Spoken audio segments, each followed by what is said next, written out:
जैसा कि last episode में हमने देखा था कि यान ज़ियांग ने लिन शॉपिंग पर थंडर से अटैक करते हुए इसे पनिश किया और उसका ये अंदाज बियाओ मर्चेंट अलायंस की मास्टर यान को काफ़ी ज़्यादा पसंद आया था।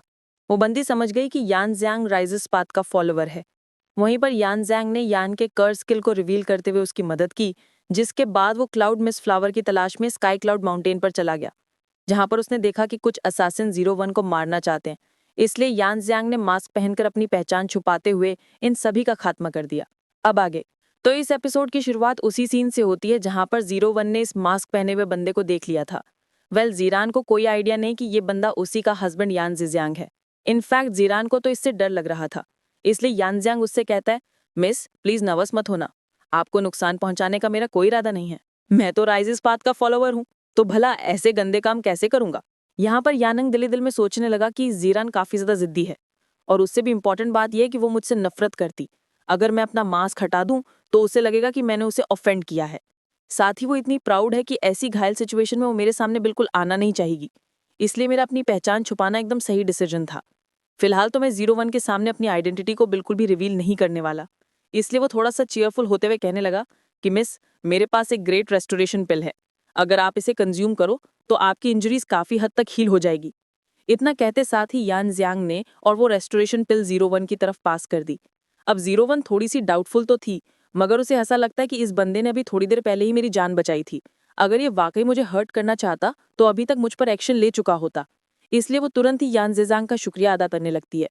साथ ही साथ उसकी इंजरीज को देखकर यान ज़ियांग भी थोड़ा सा परेशान हो गया और समझ चुका था कि ग्रेट रेस्टोरेशन पिल 01 को पूरी तरह से हील नहीं कर पाएगी। वहीं पर 01 तुरंत ही उस पिल को कंज्यूम करते हुए कल्टीवेशन करने बैठ गई। उसके ऐसा करते साथ ही ग्रेट रेस्टोरेशन पिल ने उसकी बॉडी पर असर दिखाना शुरू कर दिया था। यहाँ पर यानंग के दिल में सबसे बड़ा सवाल ये था कि जीरान को हर्ट कौन करना चाहता है, किसने उसे मारने के लिए अपने असैसिन्स भेजे थे। अब उसे कुछ भी करके इस मास्टरमाइंड का पता लगाना था, ताकि वो 01 पर होने वाले फ्यूचर अटैक को रोक पाए। और उतने में ही 0 पर एक पॉइजनस नाइफ से अटैक कर दिया गया, लेकिन यानशांग बड़ी तेजी के साथ जाकर उस अटैक को डिस्ट्रॉय कर चुका था। उतने में ही एक मास्क पहना हुआ बंदा उसके सामने कूद गया। इस मिस्टीरियस शख्स ने भी नकाब पहनकर अपनी पहचान को छुपा के रखा था। वो यानज़ैंग से कहता है कि तेरी वजह से मेरी सारी प्लानिंग फेल हो गई। वहीं पर यानज़ैंग अपनी परसेप्चुअल पावर को एक्टिवेट करते हुए इस बंदे की कल्टीवेशन लेवल को चेक करने लगा। उसकी बॉडी से रिलीज होने वाले एनर्जी फ्लक्चुएशंस को देखते ही यानज़ैंग उसकी कल्टीवेशन को पहचान चुका था। वो कह रहा था कि तुम तो एक 6 स्टार मार्शल लेवल के मास्टर हो, तुम इतने पावरफुल होकर भी तुमने एक लो लेवल के कल्टीवेटर पर अटैक किया, तुम्हें तो शर्म आनी चाहिए। जिस पर वो बंदा कह रहा था, वाह तुम तो काफी ज्यादा दिलचस्प हो, मुझे लगा नहीं था कि मेरी हिडन की हुई कल्टीवेशन लेवल को तुम देख पाओगे। इससे तो ये बात साफ जाहिर होती है कि तुम्हारे पास भी कोई स्पेशल एबिलिटी होगी। शायद मेरे ये निकम्मे कल्टीवेटर्स तुम्हारे हाथों मारे गए।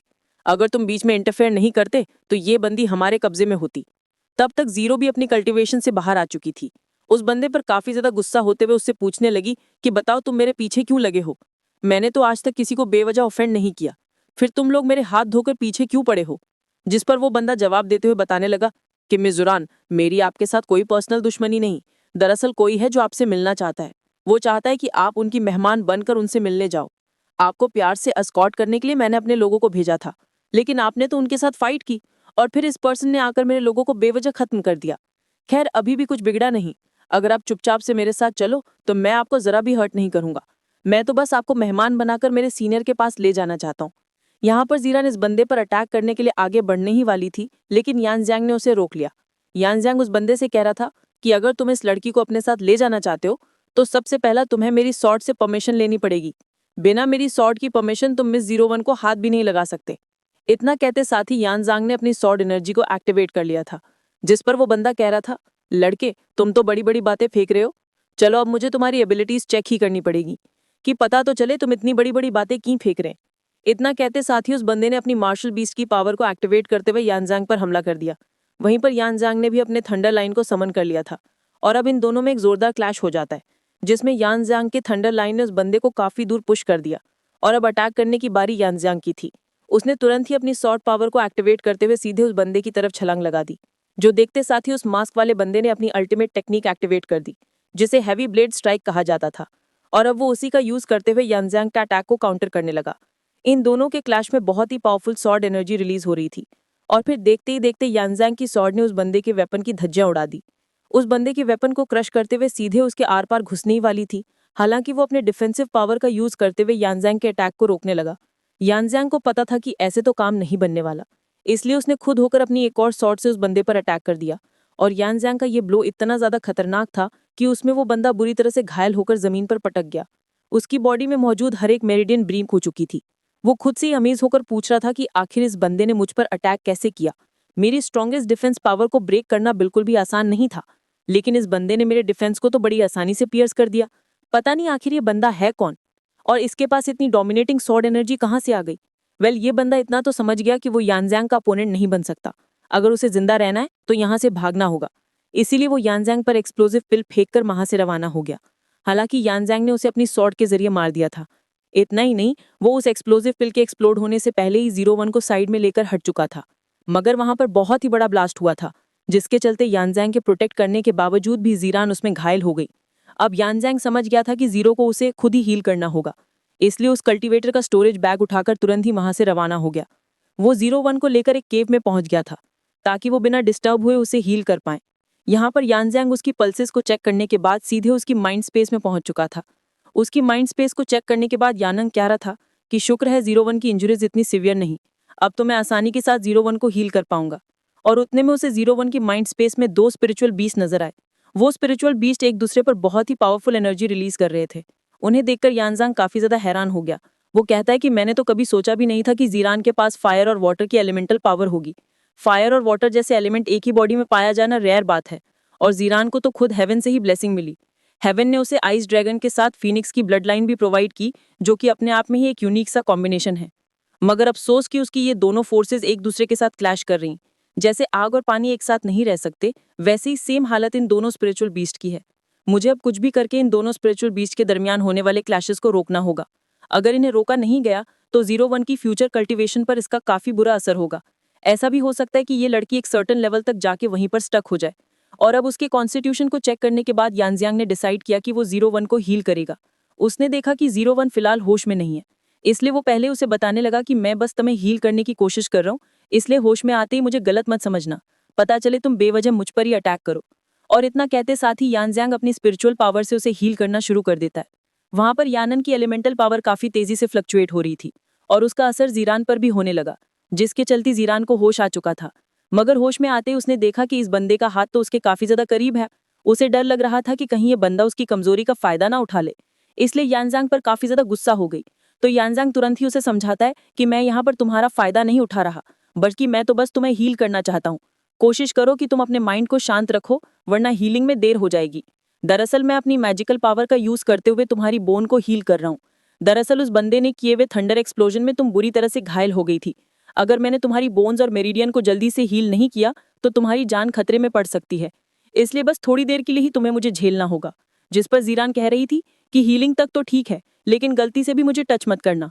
अगर तुमने मेरे साथ मिसबिहेव करने की जरूरत दिखाई तो मैं तुम्हें कभी माफ नहीं करूंगी। जिस पर यानजैंग कह रहा था, हाँ उसकी फिक्र तुम बिल्कुल मत करो। सच बताऊं तो मुझे तुम में जरा भी दिलचस्पी नहीं, मैं तो बस इंसानियत के नाते तुम्हारी मदद कर रहा हूँ। तो इस तरह से यानजैंग ने पूरी रात भर अपनी एनर्जी का यूज करते हुए 01 को हील किया। सवेरा होने तक 01 की मेरिडियंस पूरी तरह से रिपेयर हो चुकी थी। हालांकि यानजैंग अपनी ढेर सारी पावर्स का यूज करने की वजह से काफी ज्यादा एग्जॉस्ट हो गया। वहीं पर जीरान उसका शुक्रिया अदा कर रही थी। उन दोनों में एक ऑकवर्ड सी सिचुएशन क्रिएट होने की वजह से यानजैंग को भी कंफर्टेबल फील नहीं हो रहा था। वो जीरो को थोड़ा सा हेजिटेट होते हुए बताने लगा कि बाहर एक झरना है, तुम वहां जाकर अपने ब्लड स्टेन्स को साफ कर लो। एक बार तुम तैयार हो जाओ, फिर मैं खुद ही तुम्हें इस माउंटेन से नीचे ले जाऊंगा। इतना कहते साथ ही यानंग उस केव से बाहर चला गया, ताकि जीरान को थोड़ी सी प्रिवेसी मिल पाए। वहीं पर जीरो दिल ही दिल में सोचने लगी कि भले ही मैं यानजैंग को अपने हस्बैंड जैसा ट्रीट नहीं करती, लेकिन आफ्टर ऑल हम लोग मैरिड हैं, तो मैं यानजैंग के साथ कभी धोखेबाजी नहीं कर सकती। इस अनजान बंदे के साथ इन्वॉल्व होने से यानजैंग को हर्ट हो सकता है, और मैं उसके साथ ऐसा कभी नहीं करूंगी। यहाँ पर हमें पता चलता है कि जीरान भले ही यानजैंग को कोई अफेक्शन शो नहीं करती, लेकिन उसे उसकी काफी ज्यादा फिक्र थी। अगर वो जरा भी ठीक होती तो शायद इस बंदे से मदद ना मांगती, लेकिन उसे मजबूरी में इस एक स्ट्रेंजर के सहारे रहना पड़ा, और ये बात जीरान को पसंद नहीं आ रही थी। तो अब जीरान के फ्रेश होते ही यानजैंग उसे लेकर माउंटेन से नीचे आ गया। यहाँ पर जीरान उसका शुक्रिया अदा करते हुए कहने लगी कि आप ही की वजह से मैं जिंदा बच गई। सच बताऊं तो आपका ये एहसान मैं कभी भी चुका नहीं पाऊंगी। खैर मैं आपके बारे में कुछ नहीं जानती, लेकिन अगर किस्मत ने चाहा तो हमारी मुलाकात दोबारा होगी। इतना कहते साथ ही जीरान उसे गुड बाय बोलकर वहां से रवाना हो गई। इधर यानंग सोचता है कि मैं स्काई माउंटेन में क्लाउड मिस फ्लावर को हासिल करने गया था, लेकिन वहां जाते ही इतना कुछ हो गया कि वो फ्लावर्स मेरे दिमाग से ही निकल गए। मगर कोई नहीं, अब मुझे दोबारा से उसी माउंटेन पर जाना होगा। इसलिए वो बड़ी ही तेजी के साथ दोबारा से स्काई माउंटेन पर पहुंच चुका था। वहां पर यानज़्यांग ने देखा कि उसके सामने ढेर सारे अर्ब्स हैं, लेकिन कहीं पर भी क्लाउड मिस्ट फ्लावर का नामो निशान नहीं था।